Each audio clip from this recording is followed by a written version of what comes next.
siapa yang belum datang? WA. Biar sore enggak sore gitu pulangnya. Oke, kita mulai ya. Selamat siang. Assalamualaikum warahmatullahi wabarakatuh. Hari ini saya akan menyampaikan topik tentang kelenjar salivah. Ini masuk modul Pak? Masuk. Karena ini saya judulnya kuliah pakar ya, bukan kuliah penguatan. Makanya waktunya 2 jam. Kalau penguatan kan biasanya cuma 1 jam kan ya, dengan dosen yang lain. Oke, saya akan menjelaskan tentang kelenjar salivah atau salivary gland. Ini nanti kita cepat ya, karena slide-nya 58. Ya, nanti tolong diperhatikan baik-baik karena setiap slide saya akan cepat, tidak terlalu lama gitu loh ya. Jadi tolong dicatat. Nanti kalau ada yang kurang jelas bisa ditanyakan. Boleh ditanyakan di luar forum ini boleh. Sudah tahu anatomi kelenjar salivah? Sudah belum? Sudah ya? Oke. Kalau sudah saya hanya mengulangi saja. Ada berapa kelenjar salivah? Yang mayor ada 3. Apa saja? Parotis. Oke, itu yang mayor. Kalau yang minor berapa? Banyak, ya, banyak sekali. Nah, parotis letaknya di mana? Di kanan dan di kiri. Digambarkannya di pipi kanan dan kiri. Jadi dia bilateral. Ini kelenjar parotis. Kemudian ini ductusnya, ya. Ini ductusnya. Kalau ada ductus berarti kan harus ada orifice, orifice ya. Ada saluran keluar. Ini ada salurannya. Kemudian yang kedua ada kelenjar submandibular. Submandibular itu di mandibula. Jadi dia lebih ke belakang sini loh. Kalau misalnya dari samping itu dia di sekitar sini, submandibular. Di sini nggak ada kelenjar apa? Yang kurang apa? Sublingual. Sublingual itu letaknya dia lebih atas dari submandibular. Jadi dia pas di bawah lidah, di sekitar sini. Nah, ini anatomi dari kelenjar salivah mayor. Nah, yang namanya kelenjar pasti ada ductusnya, harus ada saluran untuk mengalirkan cairan dari kelenjar. Kalau kelenjar parotis namanya ductus stensor. Kalau kelenjar submandibular Barton. Kalau sublingual Barton. Nampak kan sedikit ya yang dihafal dari kelenjar sana. Nah, ini ada beberapa kelainan-kelainan yang sering terjadi kok begini ya.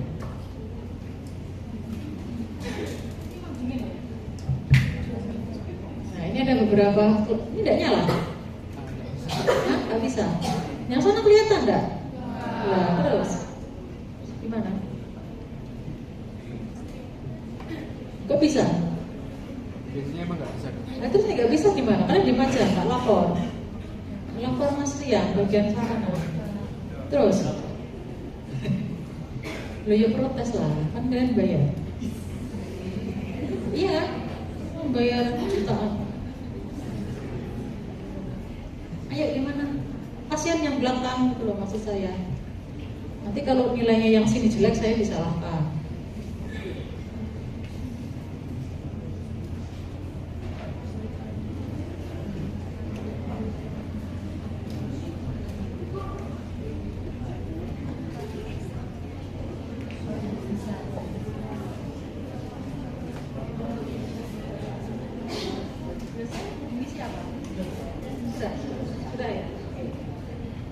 Itu kendor gitu tuh kabelnya. Kurang tahu juga dokter. Ya saya lihatnya ke sini ya biar saya tahu kalau sini sini bermasalah. Oke, kelenjar salivah. Kalau kelenjar salivah itu gampangannya ada 2. Bisa disebabkan karena infeksi dan non infeksi. Infeksi apa ya macam-macam. bisa bakteri, bisa virus, ya. Tapi kalau yang non infeksi ya dia yang tidak melibatkan mikroorganisme. Pembagiannya macam-macam ya. Ada yang bersifat akut, ada yang bersifat kronis. Nah, yang akut ada yang intermiten. Intermiten itu artinya kadang sakit, kadang enggak, kadang sakit, kadang enggak, seperti itu. Kalau yang akut generalized ya dia selalu akut. Kalau yang kronis, sudah tahu ya kronis itu apa? Biasanya gejalanya tidak sakit. Onsetnya lama, ya. Kemudian ada pembengkakan yang disertai dengan diskret ya atau cairan. Kemudian dry mouth atau mulut kering dan ekses salivasi atau salivasi. Nah ini contohnya ya. Kalau kondisi akut intermiten itu penyebabnya biasanya kelainan yang sifatnya obstruktif. Apa saja yang obstruktif ini? Bisa sialolithiasis. Sudah tahu sialolithiasis apa? Sudah ya? Tidak perlu saya ulangi. Disebabkan oleh sialolithiasis, kemudian ada stenosis sumbatan atau struktur atau penyempitan dari ductus, ya. Kemudian ada recurrent parotitis. Tahu parotitis? Apa parotitis? Nah, itis atau peradangan pada kelenjar parotis. Kemudian yang akut yang non intermiten biasanya karena infeksi, bisa karena virus, ya. Kalau virus sering kali disebabkan oleh mumps dan infeksi bakteri. Dan yang kronis, yang kronis apa saja? Sjögren syndrome. Tahu Sjögren syndrome? Tahu apa? Gejalanya seperti apa Sjögren? Ya, sindrom mulut kering. Dan sialosis, infeksi kronis, HIV, kista dan sarkoidosis. Sarkoidosis apa? Sarkoidosis apa? Kayaknya sudah ya keluar di LI, jadi di hasil beberapa. Jadi sarkoidosis itu suatu inflamasi yang bentuknya manifestasinya itu bisa menjadi seperti granuloma. Ya, jadi ada peradangan pada kelenjar saliva yang klinisnya dia bisa menyerupai granuloma. Jadi dia inflamasi yang terus-menerus sehingga namanya kronis. Kemudian kalau yang diskret, swelling pembengkakan apa saja? Bisa karena tumor intrinsik atau ekstrinsik.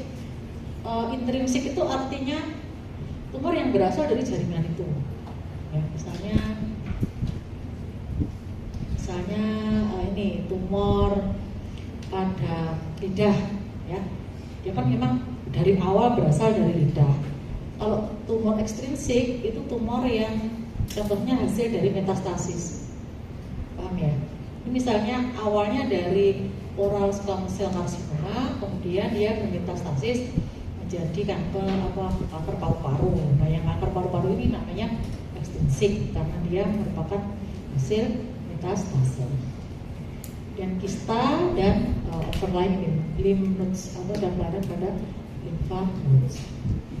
Dan dry mouth mulut kering ya. Penyebabnya apa?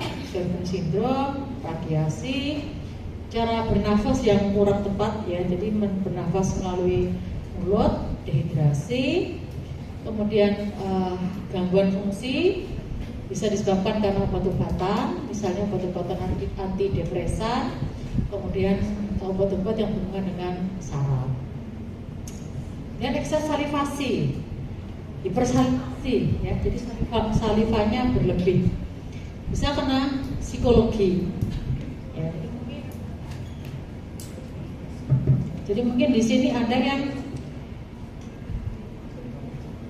efek kalau sedang banyak pikiran itu menjadi hipersalivasi itu ada. Ya, ada yang jadi mah juga ada, iya kan? Tergantung setiap orang beda-beda ketika ada stresornya. kemudian refleks, ya bisa karena stimulasi lokal. Ya, kalian dulu pernah radiologi ya?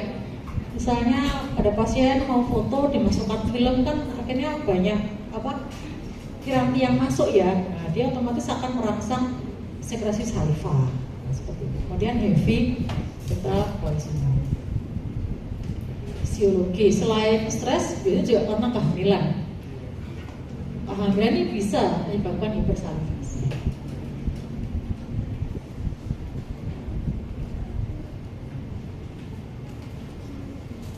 Ini parotid ya, parotid gland area. Berarti nah ini parotid gland area. Jadi ini kondisi-kondisi yang sering terjadi pada kelenjar saliva parotis. Kalau yang unilateral, ya, penyakitnya apa saja? Ini ya, mulai dari bakteri, sialidositis, kista, neoplasma, bisa benign, bisa malignan, kemudian glandulan dari limfnya, kemudian ada hipertrofi dari otot masseter dan adanya lesi pada tulang. Dan yang bilateral hampir sama sih dengan yang unilateral, ada yang berbeda. Di antaranya virus, infeksi, shotgun, ya, alkohol, kemudian pengobatan. Nah, biasanya kalau yang bilateral, ya, bilateral ini lebih banyak. Ya. Macam-macam diagnosisnya itu lebih banyak dibanding yang unilateral.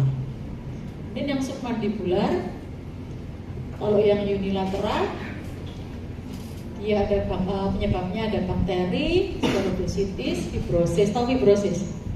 Ya, jadi ada penambahan jaringan ikat atau jaringan fibrosa, dan ada kista dan neoplasma. Dan yang bilateral yang berbeda di sini ada Sjogren, limfadenitis dan kista dan infeksi pada submandibular space. Ini adalah kondisi-kondisi yang sering mengenai kelenjar parotid dan submandibular. Nah, ini yang akan kita bahas lebih banyak di sini ya. Pemeriksaan apabila dicurigai ada kelainan pada kelenjar saliva apa saja.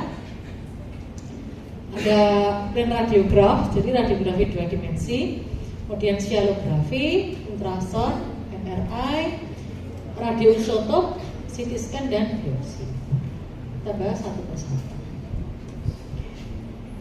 Nah, plain radiograf seringkali apa yang dipakai kalau plain radiograf? Di blok 2 dimensi di kedokteran gigi kalau untuk melihat kelainan kelenjar saliva pakai apa? Pakai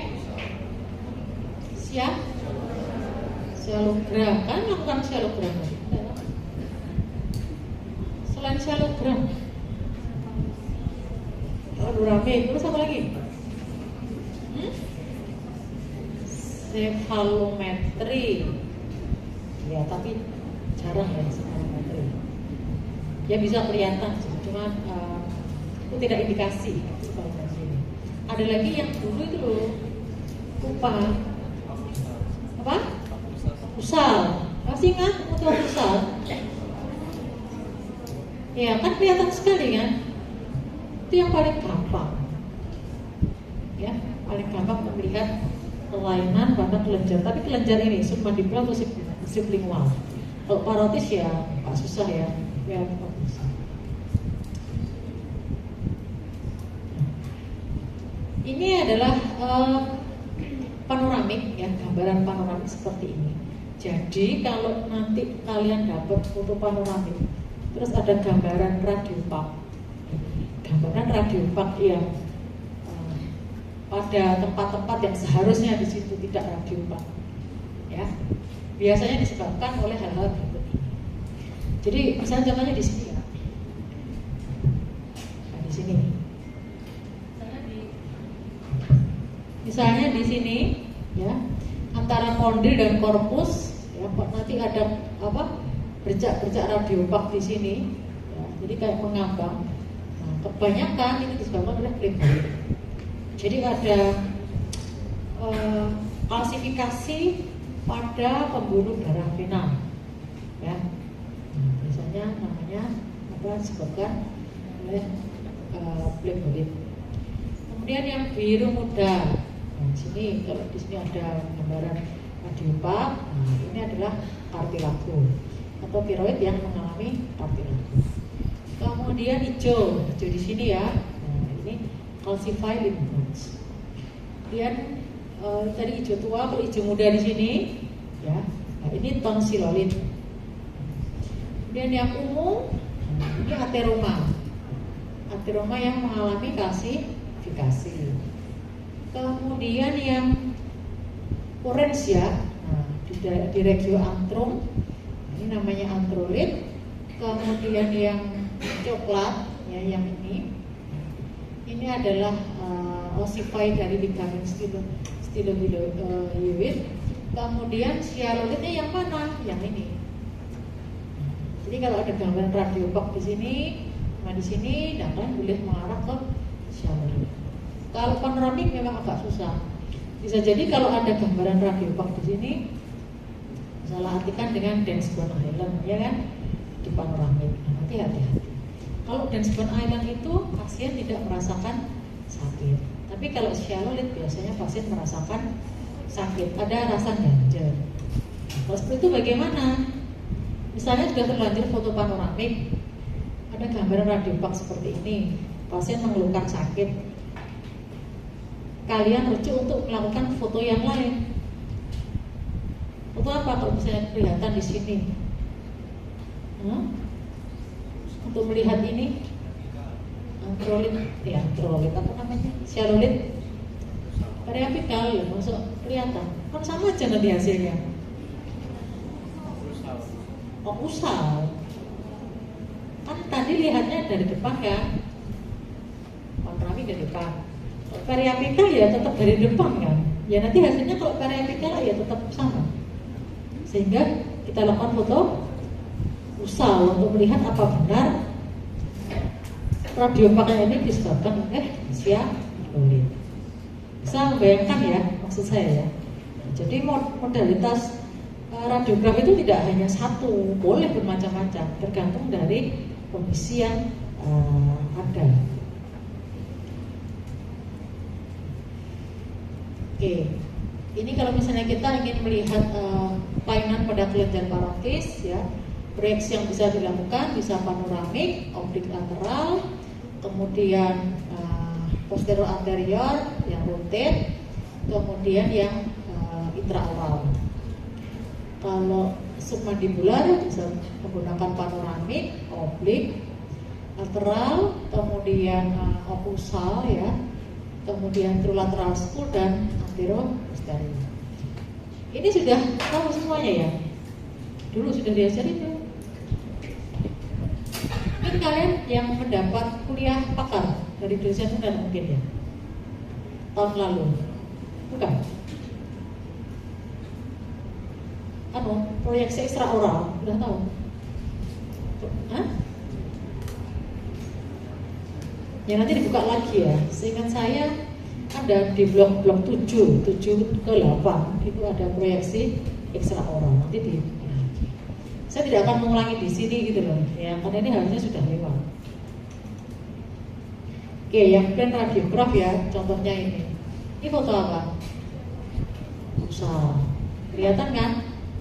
Sialolit itu lesi jinak atau ganas? Jinak ya, akut atau kronis? Sialolit kronis. Kalau kronis, interpretasinya bagaimana? Atasnya bagaimana? Jelas ya, tegas. Kalau kondisi kronis dia tidak diffuse, intinya itu. Tidak diffuse itu apa? Bisa jelas, bisa tegas. Ya, sebenarnya seperti ini. Kelihatan kan bentuknya ya? Bekasnya, outline-nya kan kita bisa gambarkan. Itu contoh dari kondisi yang kronis. Kalau dari occlusal, ya ini kelihatan dan cukup besar ukurannya. Kalau panoramik seperti apa? Seperti ini. Nah, yang tadi saya jelaskan gambarnya seperti ini. Nah, ini kalau kita tidak peka, ya ya. Misalnya pasien tidak mengeluhkan ya kita menganggap ini ya bukan apa-apa ya. Mungkin dia hanya dashboard hilang. Tapi kalau pasien mengeluhkan, mungkin dashboard hilang. Nah, kalau yang dari variabel seperti ini, nah, kalau seperti ini malah kurang spesifik ya. Ini pasti orang mengira kalau tidak sering pasti melihat ini sebagai dashboard.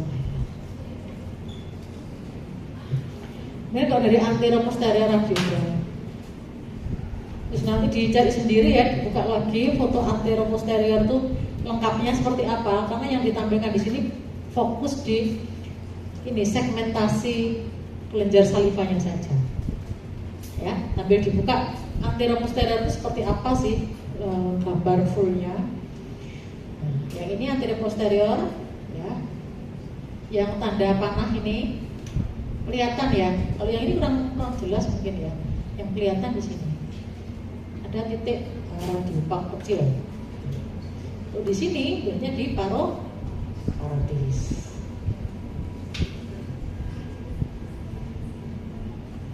Kalau dari definisi sederhana dari sialothiasis itu adalah kalsifikasi. Kalsifikasi dari apa? Dari kalsium. Di mana? Bisa didufus atau saliva dan keduanya. Apa saja isinya? Macam ya. Ada hidroksiapatit, kemudian kalsium karbonat, ya. Kemudian witilokit ini, ya intinya dia kalsifikasi ya, kalsifikasi pada jaringan yang memiliki asini atau musin. Klinisnya sialolithiasis ini umumnya pada submandibuler, usia pertengahan ya, sekitar umur 40-50. Biasanya single itu artinya ya lesinya satu itu tadi kan, satu, asimptomatik dia tidak sakit, tapi dari anamnesis biasanya ada riwayat nyeri. Riwayat nyeri itu mungkin dulu pernah nyeri terus hilang, dan ada bengkak di dasar mulut atau di bagian pipi kalau sialolithiasisnya di parotis. Dan seringkali ya karena dia ini kan keras ya. Kalau makan ya pasti akan ganjel, iya kan? Bayangkan saja kalian makan, kemudian ada batu di pipi atau di bawah lidah, kan enak nggak? Nggak enak kan? Seringkali yang dirasakan pasien itu tidak enak. Lokasinya paling banyak di submandibuler, kemudian di parotis dan jarang terjadi di sublingual. Untuk dan batasnya bagaimana? Tempatnya biasa di ductus atau di kelenjar submandibuler. Bentuk ini bermacam-macam ya, tidak harus silindris ya, bisa bulat ya, bisa ada 2, ada 3 gitu ya, dan very smooth. Outline-nya tadi smooth tidak apa namanya istilahnya, inilah. Nah ini smooth. Maksudnya dia tidak kasar, tidak diffuse, paham ya? Jadi kita bisa menggambarkan outline-nya secara bagus. Itu maksudnya batasnya smooth itu seperti itu. Nah,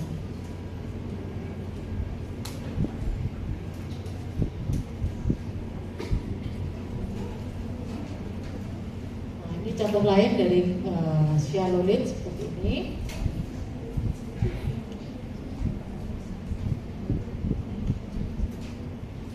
Kalau dari foto radio panoramik akan kelihatan seperti ini. Ini harus hati-hati ya.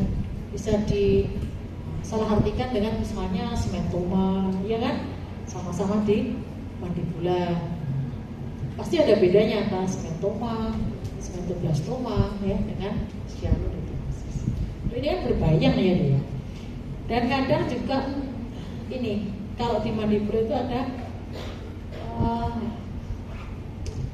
eksostosis. Pernah dengar istilah eksostosis? Oh ya, torus di mandibularis itu loh. Ini ada eksostosis juga hampir sama, bentuknya seperti ini. Ini contoh lain dari sialulit. Sialulit dengan sialolithiasis itu sama atau beda? Bedanya apa? Kalau ada yang ngomong sialolithiasis, satunya sialulit, sama atau beda sih?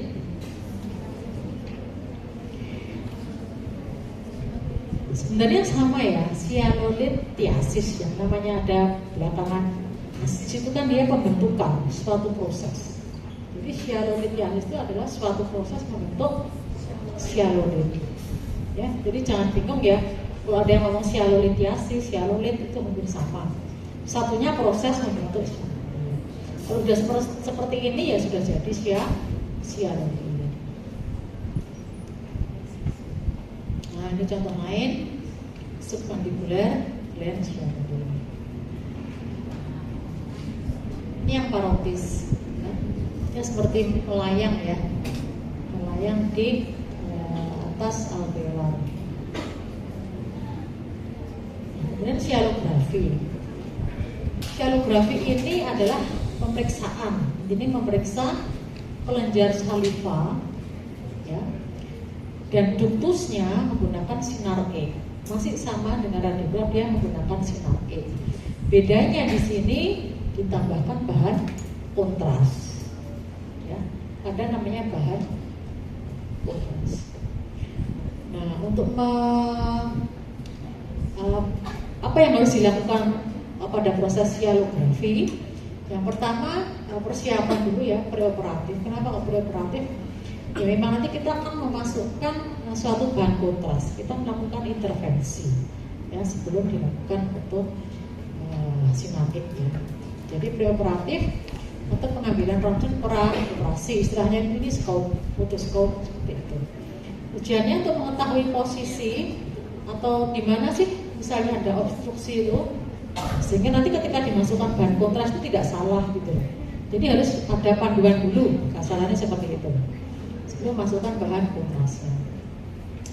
Kemudian mengetahui posisi bayangan dari anatomi lain ya. Kemudian untuk menilai faktor exposure.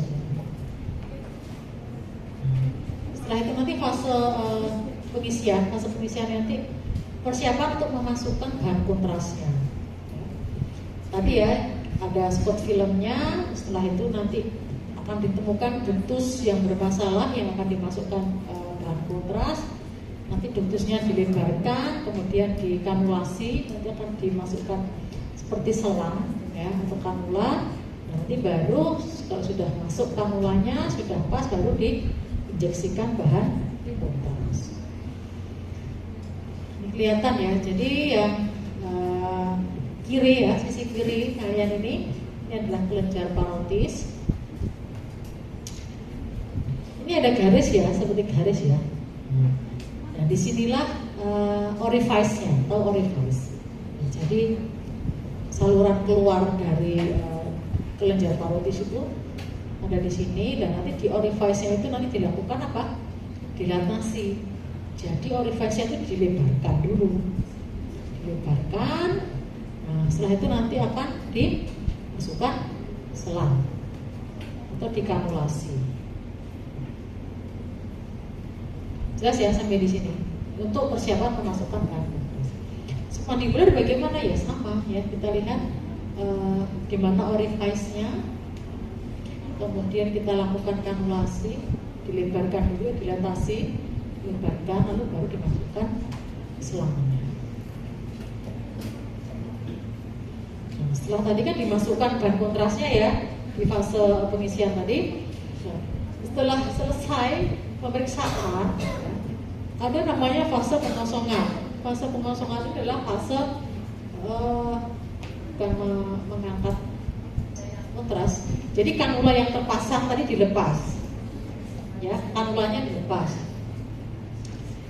Kemudian juga perlu difoto dulu, foto radiograf, udah fase pengosongan. Lalu ada jus lemon. Jadi pasien diminta untuk minum jus lemon atau bahan-bahan sifatnya sialogok. Ini memperbanyak saliva. Jadi mulutnya karena sudah dimasukkan kanula, dia harus dirangsang agar mengeluarkan banyak saliva. Tujuannya apa ya? Untuk membilas bahan kontras tadi, biar segera habis. Ya. Paham ya? Maksud dari fase pengosongan itu bagaimana mempercepat bahan kontras tadi hilang di dalam salurannya tadi. Nah, bahannya apa sih? Bahan kontras itu macam-macam ya. Ada yang ionik, non ionik, dan berbasis minyak. Yang ionik ada diatrizoa, metrizoa, kemudian yang non ionik ada iohexol. Kalau yang berbasis minyak ada iodized oil, kemudian water insoluble organik dari iodin. Ini macam-macam bahannya, bahan kontras yang digunakan.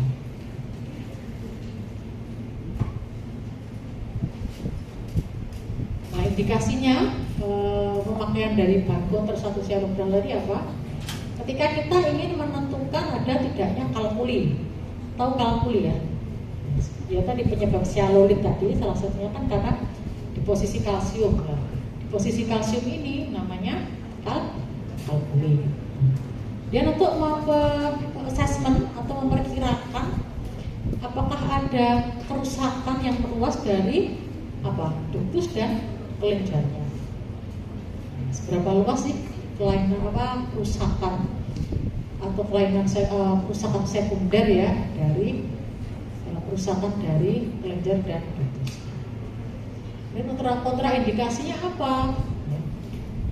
Yang pertama karena tadi menggunakan bahan kontras, otomatis jangan diberikan kepada pasien yang alergi pada bahan kontras tersebut. Ya kan? Nggak boleh. Pasien alergi pada iodin dikasih itu ya pasti akan menyebabkan alergi. Kemudian ada kondisi inflamasi akut, misalnya ada pus ya pada ductusnya dan lain-lain, itu jangan. Pokoknya kondisi-kondisi yang pasien merasa sakit, ada pus dan lain-lain itu jangan melakukan fisioterapi. Kemudian secara klinis ya ada kalkulus. Ada kalkulus yang dekat dengan orifice. Paham ya? Jadi kan kalau tadi submandibular, orifice-nya kan dekat dengan lingual ya. Area lingual itu kan seringkali banyak kalkulus ya di situ. Nah, itu harus hati-hati. Karena nanti kalkulus ini akan mengganggu proses kanulasi tadi. Tekniknya apa? Ada simple injection, hidrostatik, dan continuous infusion. Ya. Ini tekniknya. Perbedaannya apa? Kalau yang simple injection ini berbasis minyak, ya. Berbasis minyak, bahan kontrasnya dia dimasukkan, yang namanya injection, dia dimasukkan ya perlahan-lahan ke dalam ductusnya tadi, ya, sampai nanti pasien akan merasakan rasa kencang ya, kencang dan merasa tidak nyaman di sekitar glandulanya. Ini simple injection. Kelebihannya apa? Teknik ini dia sederhana dan tidak mahal. Tapi kekurangannya hati-hati, kalau tekanannya ini tidak benar, dia malah bisa merusak kelenjar. Ya. Dan di sini respon pasien pasif ya, berarti pasien dia diam aja, nggak boleh ngapa-ngapain, harus sesuai instruksi dari operator. Ini yang hidrostatik bagaimana? Kalau hidrostatik ini bahan kontras ya, itu dimasukkan secara perlahan dari reservoir ya, menggunakan prinsip gravitasi. Kalau tadi kan ditekan, yang ini tidak. Hidrostatik ini dia mengalir secara perlahan, mengikuti gaya gravitasi. Sampai apa? Ya nanti sampai pasien merasa tidak nyaman, baru di stop. Kelebihannya apa? Ya kita pada kontrolnya ya. Kontrol penggunaan bahan kontras ini sedikit menyebabkan kerusakan. Kemudian dia simple dan murah. Kekurangannya, nah ini karena cairan ini kan masuk secara perlahan mengikuti gaya gravitasi, sehingga pasien itu dalam melakukan ini butuh waktu yang lebih lama. Jadi misalnya pasien ini tidur, ya dia lebih lama dibanding yang simple injection tadi. Dan yang continuous continuous infusion ya. Continuous infusion pressure monitor tekniknya. Jadi dia kita menggunakan alat untuk monitor ya. Sama masih menggunakan bahan kontras. Nah ini bedanya kalau di sini kita menggunakan monitor untuk mengontrol tekanan dari bahan kontras yang masuk ke dalam ductus. Ya, bedanya di situ. Makanya ada monitor teknik karena memang kita bisa melihat tekanannya seperti apa. Kalau yang nomor 1, 2 kan kita tidak tahu ya tekanannya seperti apa. Kalau ini kita bisa. Kelebihannya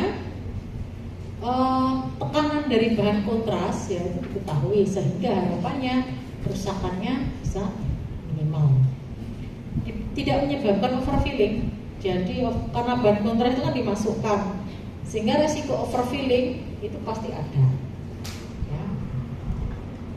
Kemudian ya bisa jadi teknik monitor teknik ini bisa memberikan gambaran apabila ada kerusakan. Kekurangannya alatnya pasti ya, alatnya ini tidak semuanya punya dan tidak semua orang bisa mengoperasikan, sehingga ini butuh operator khusus untuk melakukan scialography yang monitor teknik. Nah ini hasilnya scialography kurang lebih seperti ini. Dia berbentuk ya ini orang bule ya. Orang bule kan seneng ya istilahnya mengandaikan.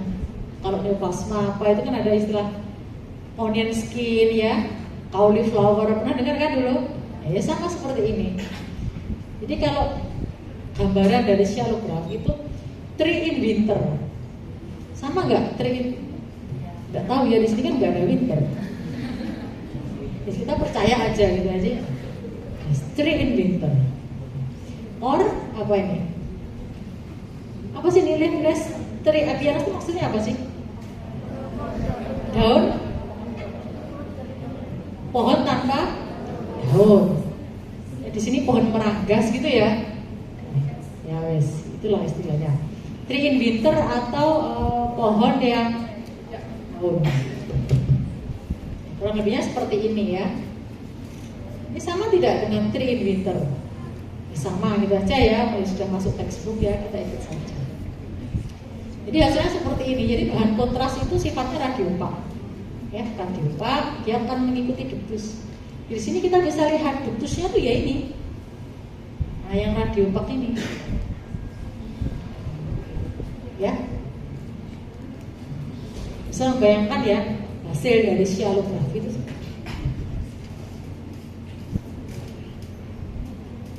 Kemudian tampilan atau gambaran jika terjadi suatu kelainan yang patologis dari ductus tadi.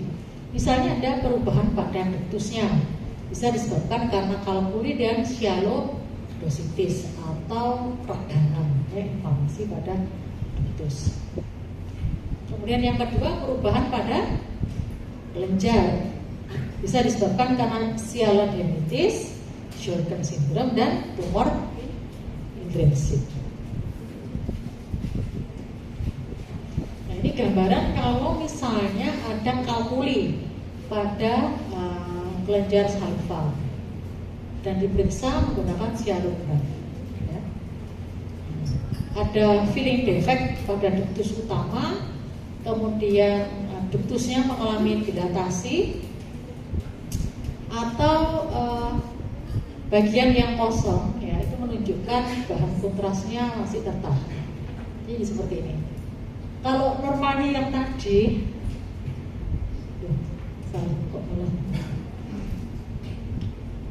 normalnya yang tadi kalau suatu ductus itu lancar, tidak ada hambatan, maka bahan kontrasnya ini akan mengalir lancar. Ditandai dengan apa ya? Ini tadi tree in winternya itu ya bagus, ya kan? Tidak ada bagian yang terpotong. Ini normalnya seperti itu. Bisa bayangkan ya.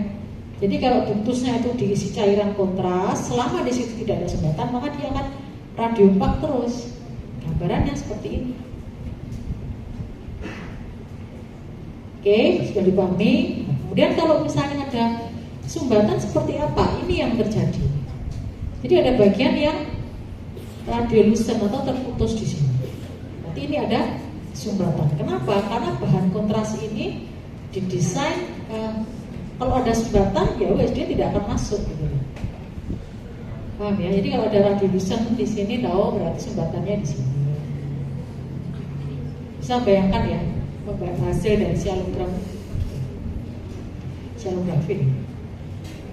Nah ini contoh lagi, contoh dari kalkuli ini lebih kelihatan ya. Nah, berarti di sini ada kalkuli sumbatan di sini. Kemudian kalau sialogositi seperti apa? Berhubungan dengan kalkuli atau penyempitan ductus ya. Terjadi dilatasi dan penyempitan pada ductus utama sehingga disebut apa? Sausage ring appearance. Apa? Seperti sosis. Ini seperti sosis enggak? Enggak. Kalau saya ini menyerupai jahe ya. Kalau di luar negeri kan tidak ada jahe ya, jarang ya. Mereka namanya sosis. Bisa percayalah ya, ini sosis gitu ya. Intinya tahu ya, prinsipnya begini. Sosis itu seperti apa sih?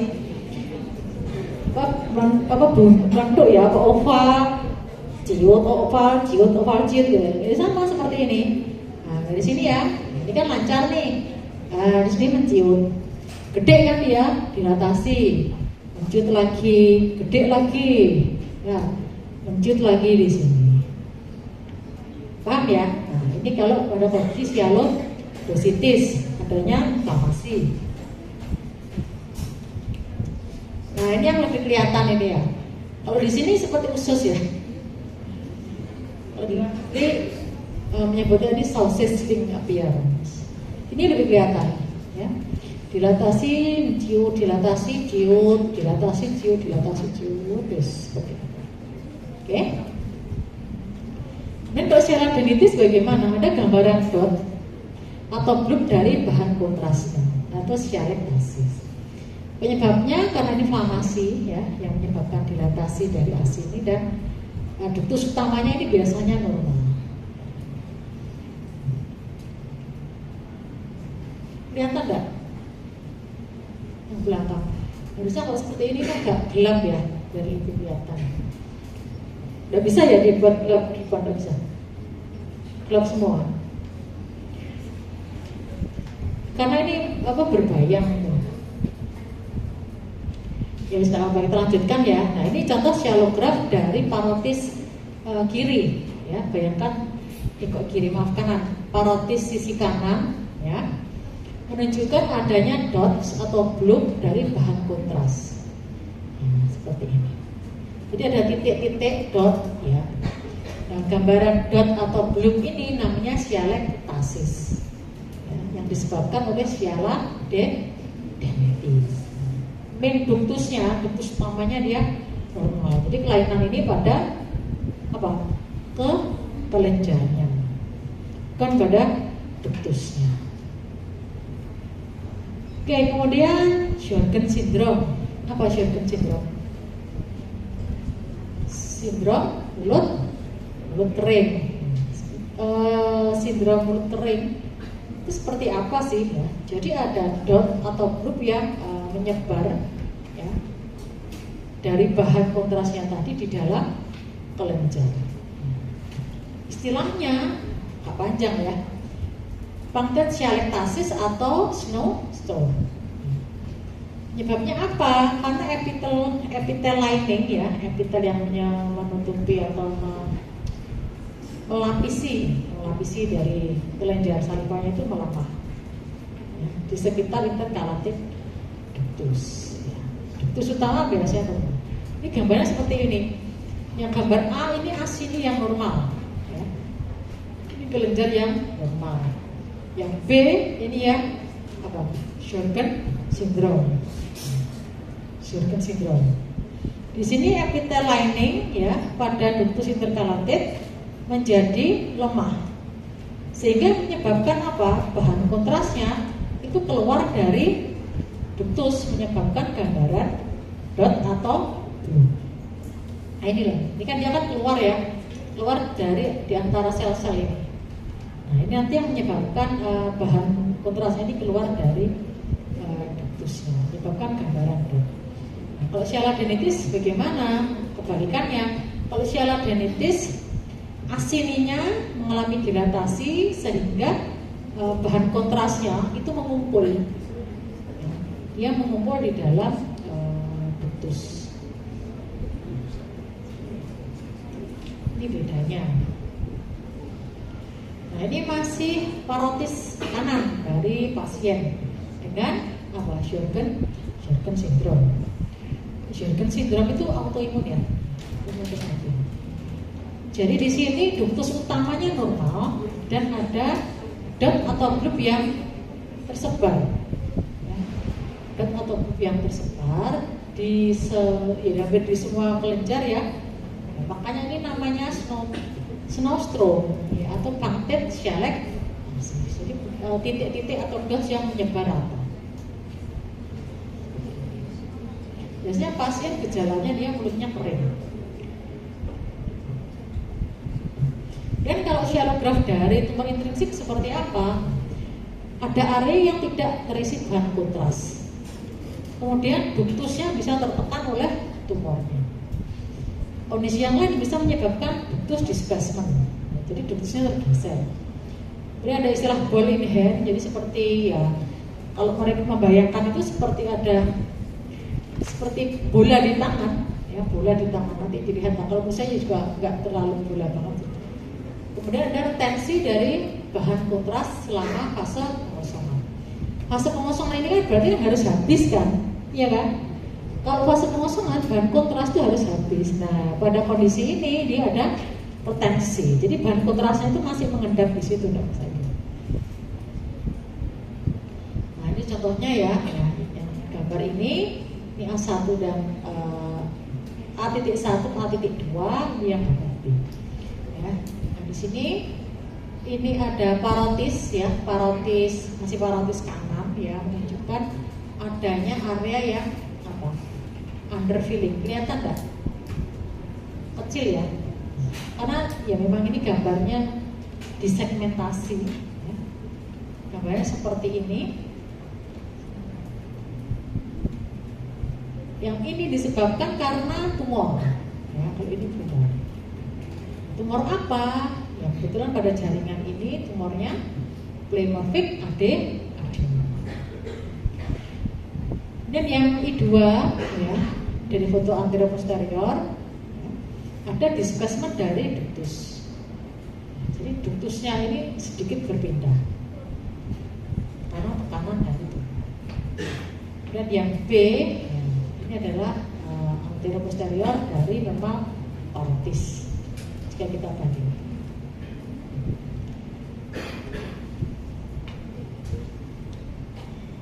Nah, kemudian yang ini ya, ini kelenjar parotis kanan, ya, menunjukkan ada area yang underfilling. Ya. Harusnya kan ini sampai ke bawah kan, iya nggak? Dia harusnya sampai ke bawah kalau dia normal. Seperti yang tadi ya, ini sebelah. Di sini kok tidak?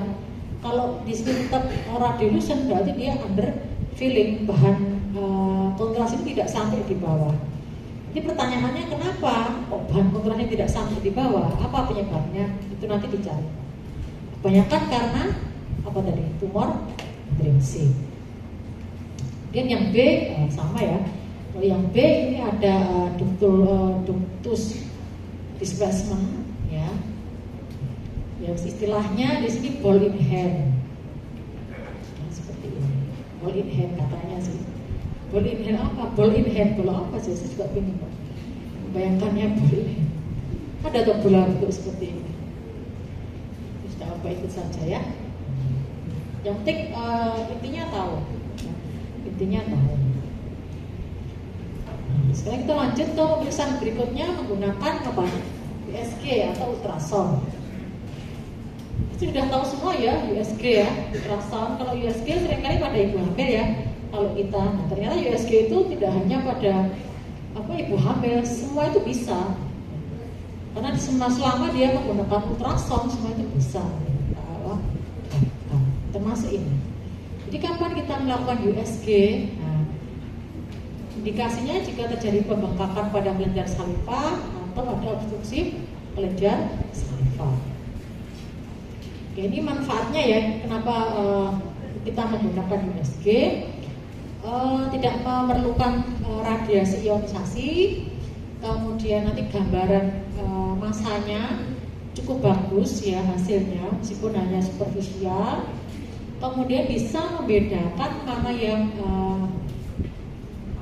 jaringan yang solid, kemudian massa dari kista, dan untuk melihat apakah ada lesi serta batasnya dan lokasinya.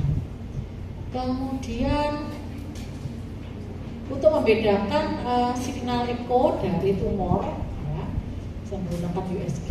Kemudian assessment dari aliran darah menggunakan color Doppler. Identifikasi dari radiolution dari stone apabila ada stone atau kalkuli tadi. Kemudian bisa digunakan untuk biopsi FNA. Kemudian kalau kita ingin ultrasound intraoral itu bisa menggunakan probe yang kecil. Kalau ini kan probe-nya besar ya. Nah, ini bisa diganti dengan probe yang lebih kecil sehingga dia bisa dimasukkan intraoral. Nanti hasilnya ya seperti orang hamil itu ya kan? Ada gambaran radiolution di tengah, nah seperti ini. Meskipun ada advantage, juga ada disadvantage-nya, ada kekurangannya. Kekurangannya apa? Nah, gelombang suara yang digunakan untuk ultrasound ini biasanya diblok oleh tulang, sehingga area yang bisa diperiksa dengan ultrasound ini terbatas. Kemudian, nah kita tidak bisa melihat ductus ya, arsitektur atau bentuk ductus yang normal seperti apa, kita tidak akan bisa melihat, ya kan? Kita tidak bisa melihat ductusnya ya di sini ya. Kita hanya bisa melihat ini massa apa, apakah dia massa kista, massa solid, seperti itu kan ya. Kurangnya di situ kalau menggunakan ultrasound. Nah ini contohnya ya, contoh ini adalah hasil ultrasound USG dari pleomorphic adenoma pada kelenjar parotis. Ya. Di sini kita lihat tumor jinak, ya, menunjukkan batas yang well defined. Kemudian dia hypoechoic, jadi dia lebih radiolution atau lebih dark dengan transmisi yang rendah densitas dan mengandung banyak air. Seperti ini gambaran dari pleomorphic adenoma. Kemudian yang ini contoh kelenjar submandibular ya, yang berisi apa ini? Kalkuli ya, atau kalkulus kecil di bagian ductusnya. Jadi ada stone kurang lebih yang kecil ya, 2,2 mili.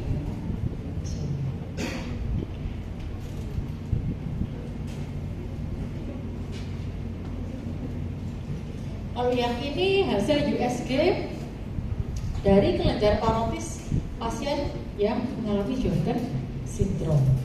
Di sini kelihatan apa? Radiolution ini ya.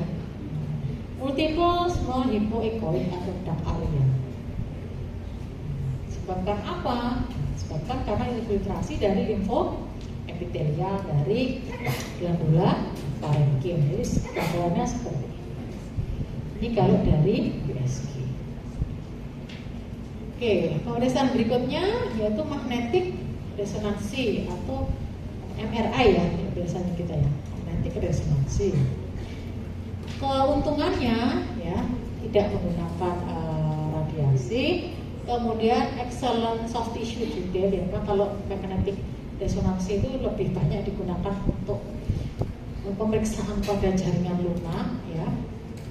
Kemudian misalnya ditemukan ada massa ya, dia bisa secara akurat menentukan lokasi dari massa itu di mana. Kemudian saraf wajah, kalau misalnya dilakukan di wajah mungkin dia teridentifikasi. Terus dia ada koregistrasi dan PET scan. Kemudian air ya di dalam ductus dan kelenjar bisa digambarkan ya atau tervisualisasi membentuk magnetic resonance shalograph tanpa menggunakan bahan kontras. Lalu kerugiannya apa? Kekurangannya kita tidak bisa melihat fungsi dari kelenjar saliva. Kemudian informasi tentang jaringan keras di sekitar massa yang ingin kita lihat diagnosisnya itu terbatas dari magnetik. Kemudian dia tidak bisa mendeteksi antara tumor dan kista pada lesi tumor dengan kandungan air yang tinggi. Karena ya dia campur dengan air ya kan, karena yang dideteksi magnetic resonansi ini sensitif pada jaringan soft tissue. Berarti kalau soft tissue ini mengandung air tinggi, dia akan kesulitan membedakan itu soft tissue atau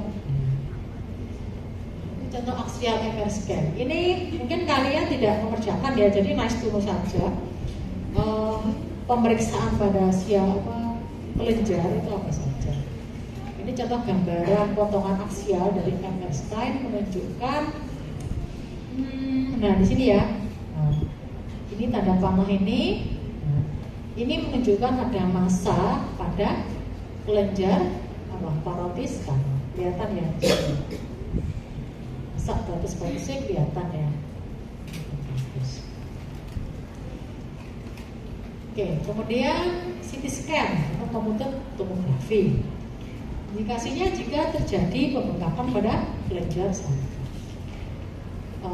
Keuntungannya bisa menunjukkan lokasi massa secara akurat, kemudian asal dari lesi bisa kita tentukan, kemudian gambarannya ya bisa diperjelas menggunakan bahan kontras ya pada ductus ataupun di intravena. Koregistrasi ya dengan PET scan masih kurang paham ya registration PET scan ya karena jarang dibahas. Kemudian kerugiannya, kekurangannya kita tidak bisa melihat bagaimana fungsi dari kelenjar saliva. Kemudian resiko yang berhubungan dengan bahan kontras yang dimasukkan di intravena. Kemudian ada gambaran dari ductusnya tidak terlihat jelas, radiasi tinggi. Lalu jika kita ingin membedakan, misalnya ada tumor ya pada kelenjar submandibula, itu agak kesulitan membedakannya dengan jaringan glandula atau kelenjar yang normal. Kenapa? Karena densitasnya hampir sama. Jadi tumor dengan kelenjar normal itu densitasnya hampir sama. Sehingga kalau tidak teliti, kita akan kesulitan untuk membedakan. Nah, ini contoh dari gambaran aksial dari CT scan menunjukkan benign parotid tumor. Yang ini kelihatan ya, gede ya, pasti gampang. Agak susah kalau misalnya pembengkakannya atau tumornya ini masih kecil. Nah, itu yang agak susah. Kalau datang seperti ini pasien datang secara klinis ini pasti sudah asimetri kalau ada jaringan sebesar ini. Oke, selanjutnya CBCT. CBCT yang sekarang sudah mulai banyak digunakan. Kalau CBCT ini juga bisa melihat struktur dari kelenjar saliva. Sayangnya dia tidak bisa menunjukkan densitas dari jaringan lunak. Kalaupun ada klasifikasi, kan terlihat kecil atau minimal. Ya. Kemudian untuk shallografi yang konvensional, dia bisa memberikan gambaran 3 dimensi dari ductus. Nah, ini contohnya dari CBCT seperti ini. Nah, dia bisa menunjukkan beberapa gambaran. Ya. Ini contoh dari ductus. Nah, ini contoh lagi apabila ada shallow lead ya. kelihatan ya kalau seperti ini ya. Ini kalau 3 dimensinya seperti ini. Sianologinya. Dan radioisotop. Radioisotop itu apa? Paling sering digunakan apa? Radioisotop. Apa? Nuklir ya. Kita bicara radioisotop tidak lepas dari penggunaan nuklir. Scintigraphy ya ini intinya bahan-bahan nuklir masih berkaitan dengan penggunaan nuklir untuk bidang kedokteran. Nuklir medicine, emission tomography sama semuanya menggunakan radio isotop. Untuk melihat fungsi kelenjar, kemudian PET scan untuk kelenjar salivia dengan cara menyuntikkan radiofarmaseutika pada kelenjar. Jadi kan bahan kontras ini beda. Ini ada bahan-bahan khusus untuk radioisotop yang dimasukkan. Ini bahannya ya, technetium dan pertemutan. Diinjeksikan, tapi dia secara intravenal, ya, secara intravenal. Lalu bahan tadi akan diekspresi, tahu ya diekspresi, dia akan dikeluarkan oleh kelenjar salivia, tiroid dan amin. Bedanya sekresi dan ekspresi tahu enggak? Ayo, ini yang bingung. Ekspresi dengan sekresi, bedanya apa? Ayo, kalau ekspresi apa ekspresi? Kalau ekspresi ya, ujungnya itu dengan dunia luar, harus gampangannya gitu. Ekspresi itu seperti ini. Kalau sekresi, ujungnya di dalam tubuh. Contohnya, paham ya? Kembali ke radioisotop ini kan dia ekspresi. Artinya apa? Bahan radiofarmaseutikal ini tadi akan dikeluarkan lewat kelenjar salivia. Kelenjar salivia kan ekspresi kan, tiroid dan lain. Nah ini gambarannya dari radioisotop. Nah, ini nice to know ya, bahwa radioisotop itu juga bisa untuk melihat kelainan pada kelenjar. Keuntungannya apa? Dia bisa menunjukkan indikasi untuk fungsi dari kelenjar salivia. Kemudian bisa membandingkan misalnya ada kelainan secara bilateral, ya. Kemudian analisisnya secara komputer, kemudian dapat digunakan pada infeksi akut. Kalau yang tadi kan enggak ya, sinogram tadi kan bahan kontras tadi kan tidak. Kalau ini bisa untuk bahan akut. Kemudian co-registration dari PET dengan CT atau MR scan. Kemudian kekurangannya tidak bisa menunjukkan indikasi dari anatomi kelenjar salivia atau ductus arsitek atau bentukan dari ductus. Kemudian, nah ini kekurangan yang paling harus dipertimbangkan, high radiation. Ya. Jadi prinsip Alara, tahu ya Alara ya, as low as apa Alara, as low as reasonable. Ya, intinya kita boleh melakukan radioisotop ini, tapi alasannya sebanding enggak itu harus lebih besar gitu loh daripada kerugiannya. Ya namanya radiasi besar bisa menyebabkan apa? Akan mengganggu siklus sel kan? Nah, akan mengganggu siklus sel. Kalau dia mengganggu siklus sel berarti worth it tidak radioisotop ini dilakukan. Paham ya? Contohnya begini, ada pasien datang, ada seperti kamu di sublingualis kita putih ya, penting gitu. Masa di radioisotop kan juga penting. Langsung aja foto oklusal, gitu ya. Nah, maksudnya seperti itu. Kemudian kekurangan yang lain, nah ini gambaran akhirnya itu tidak spesifik menunjukkan dia penyakitnya. Jadi kita masih harus menerka-nerka, kita harus assessment lagi kalau gambaran ini itu dia penyakitnya apa sih. Nah, oke, ini sedikit quote ya. Kalau imaging itu tidak selalu mengarah kepada suatu diagnosis yang spesifik. Jadi imaging, ya, semua imaging itu tujuannya untuk mempersempit apa? Diferensial diagnosis. Sehingga dalam merawat pasien itu kita tidak salah atau kita lebih mempersempit radio diagnosis. Oke, sekian kuliah saya. Ada yang ingin ditanyakan? Tanya dulu untuk utangannya nanti. Iya. Mungkin saya masih bingung ini dokter. Bedanya antara gambaran dari sialadenitis dan juga Sjogren syndrome itu kan sebenarnya kalau dilihat sekilas mirip kayak seperti bulat-bulat kecil gitu ya. Itu khasnya di mana ya? Sialadenitis dan Sjogren syndrome. menggunakan apa? Sialogram. Iya.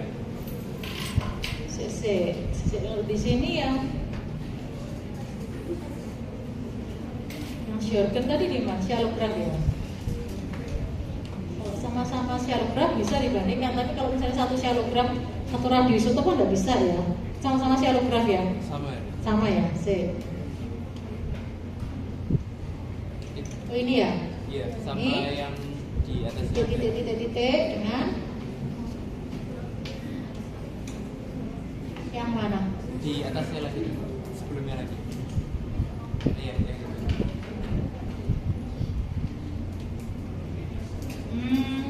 Ya. Bedakan ini dengan yang ini ya. Ini ya. Oke. Prinsipnya ini dulu. Secara gampang. Misalnya kalian kayak anak SD, bedakan dua gambar ini, cari kesamaan perbedaan. Ini ya, coba kalian lihat ini yang sialadenitis.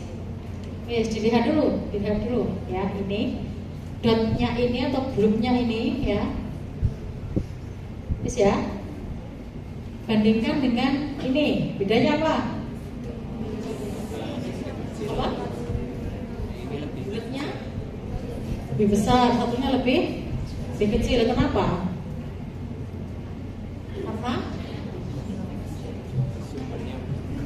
Karena apa? Ini deh. Yang satu apa? Yang satu kecil-kecil. Sjogren tadi kan kecil-kecil. Ini loh. Nah ini kan dia kecil-kecil kan? Kenapa dia kecil-kecil? Karena ini dia salah. Karena ini kontrasnya itu keluar, pecah gitu loh. Ini dia kecil-kecil. Kalau yang sialadenitis kontrasnya ini kumpul, ya sehingga bentukannya dia lebih bulat-bulat. Bisa ya? Nah, jadi lihat dulu prinsipnya seperti ini. Prosesnya ini dulu dipahami, nanti kita baru lihat ke gambarannya. Paham ya? Yang satu mulutnya kering, yang satu sialadenitis. Jadi ada penyumbatan kelenjar. Sudah jelas? Apa namanya Juan ya? Ya Juan. Namanya Juan kan ya? Saya lupa ya. Berinteraksi. Ada lagi yang tanya? Megang sak jam itu dia ngomong ya. Ya silahkan.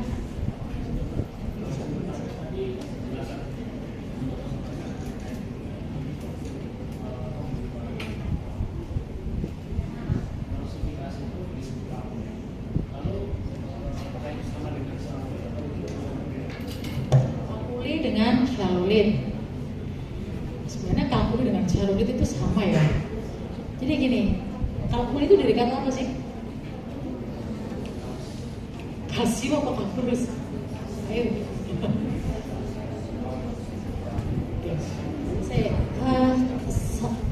Saliva atau ludah itu bahasa Yunani atau bahasa ini nih apa? Coba kalian browsing.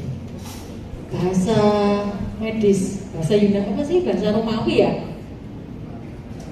Bahasa Latin? Ya Allah, ini bahasa Latin. Bahasa Latinnya ludah atau saliva atau kelenjar apa? Bahasa Latinnya coba cari dulu. Karena saya senang mencari bahasanya dulu.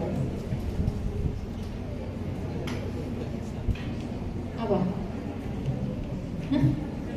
Tanya GPT itu loh. Bahasa Latinnya berhubungan dengan ludah atau saliva atau kelenjar saliva itu apa?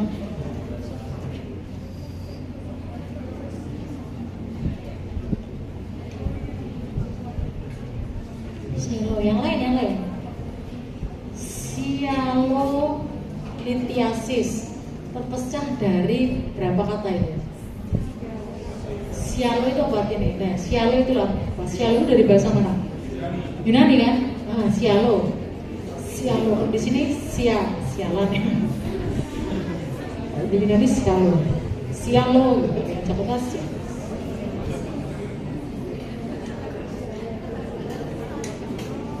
Salio, saliva, salio. Sialo, sama aja. Sialolithiasis. Ini kan dua kata. Tiasis itu pasti bukan, ya kan? Tinggal depannya apa?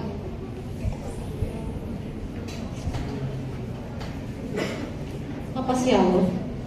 Salio ya, itu ada yang salio ya. Ada sialo. Apa? Coba lihat.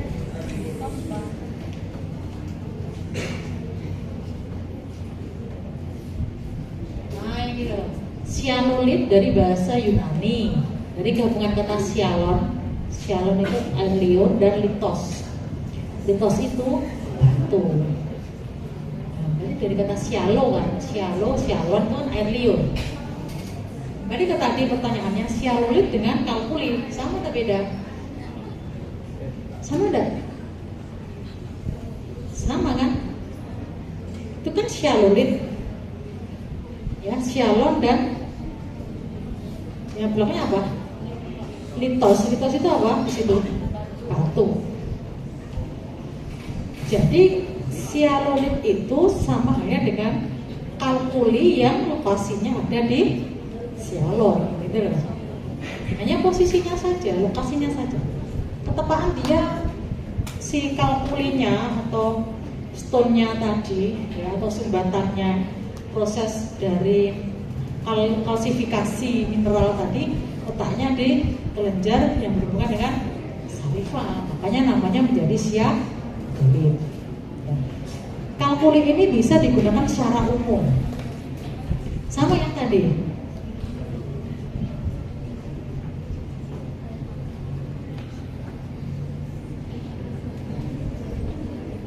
Nah ini semua adalah proses-proses yang mengalami apa?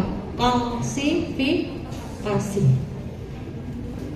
Paham ya? Jadi ada sumbatan, ada batu, ada kalsifikasi. Kalau di kelenjar saliva namanya sialolit. Kalau posisinya di antrum namanya antrolit, gitu lah. Kalau misalnya saya ngomong, oh ada antrolit, kalian akan berpikir di antrum, tidak mungkin kalian berpikir di kelenjar saliva, paham ya? Nah tujuannya seperti itu. Nah, semuanya ini ada kalkulusnya atau kalkulinya tadi, atau proses dari kalsifikasi. Terus misalnya kalsifikasinya atau kalkulinya di region tonsil, yang namanya tonsilolit. Makanya saya selalu sering membagi suku kata itu di situ. Ya, kalau belajar bahasa kedokteran harus bisa memenggal kata, biar kalian lebih mudah. Dengan tahu pemenggalan katanya, tahu artinya, 90% kalian bisa membayangkan ini penyakitnya apa. Sudah paham? Mulai? Paham ya? Oke, ada yang tanya lagi? Sudah jelas? Nah, kalau sudah kita akhiri. Terima kasih. Assalamualaikum warahmatullahi wabarakatuh. Silakan tepuk tangan.